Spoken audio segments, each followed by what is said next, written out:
Não tem como. E em termos de equipe, de competição, a gente se fortalece aqui.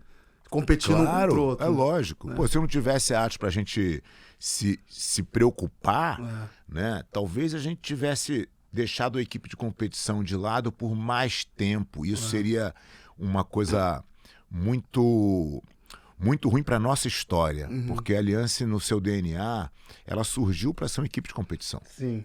Somente isso, né? A gente não tinha nem... Na época que a Aliança foi fundada em 93, a gente vai fazer 30 anos agora, né? Legal. Cara, não tinha nenhum pensamento disso ser um negócio, de ser uma empresa. Era só porrada. Cara, a gente só queria se juntar para parar de lutar um contra o outro e lutar dentro da mesma bandeira que representava ali os alunos do Jacaré.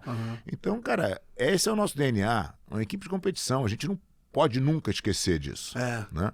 E claro, quando você entra em outras necessidades do negócio, que é normal. Se gerir no business é negócio, cara, você dá uma piscada, bum, perdemos. Entendeu? Então, se a gente não tivesse ali falando, nossa, como assim?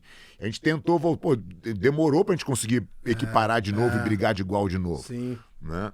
Então, eu acho que é totalmente necessário, cara, essa rivalidade e essa competitividade pro nosso desenvolvimento, né? E Mestre, é difícil manter tudo, né?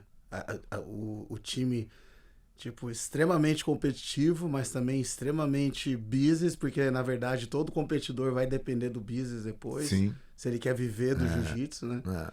E acaba que, às vezes, você pisa no freio de um lado, mas aí você acelera muito do outro. Cara, tem uma coisa que, assim, onde você bota energia, cresce. Exatamente. Né? Então, se você botar a energia no business, o business se organiza. Né? Tem um monte de dificuldade, claro que tem, tudo tem. Mas você bota energia ali, você vai chegando e a coisa vai acontecendo.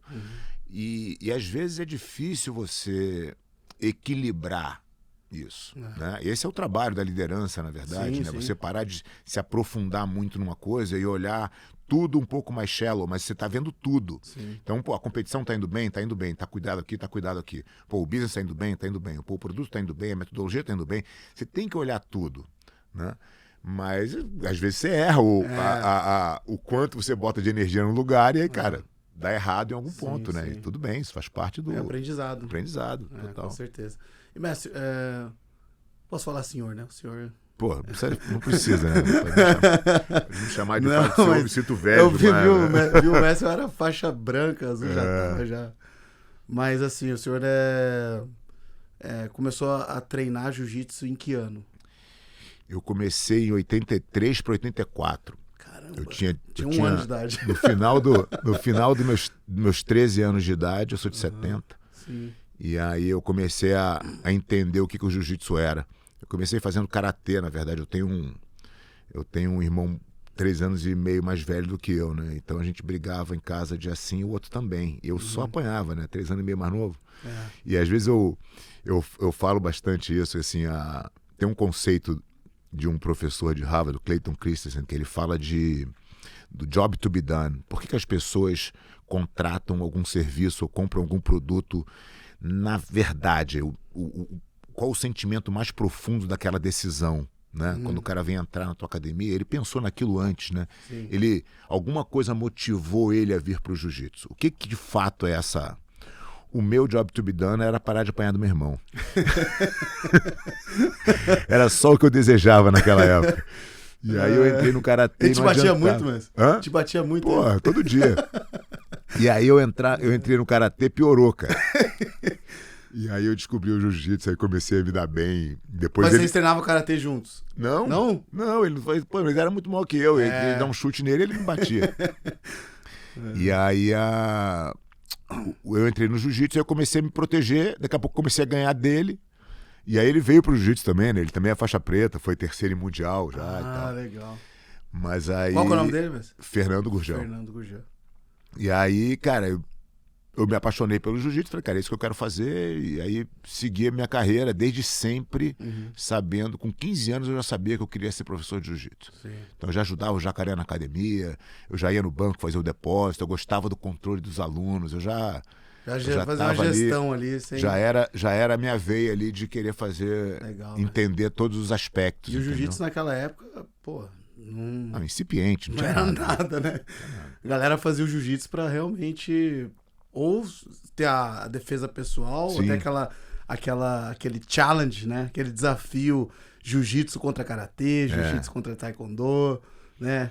Era mais pra isso. A gente foi né? criado ouvindo essas histórias, né, cara? Então, eu acho que a história do jiu-jitsu se conecta porque quando eu lutei o Vale Tudo de 91, por exemplo, aquilo pra mim era era o máximo que eu podia imaginar de reconhecimento, né? Poder defender o jiu-jitsu contra outra arte marcial. Naquela época. Né? Naquela época, porque era aquilo que se falava, né? Os grandes nomes do jiu-jitsu não eram os caras de campeonato, eram os caras que tinham defendido o jiu-jitsu de alguma forma.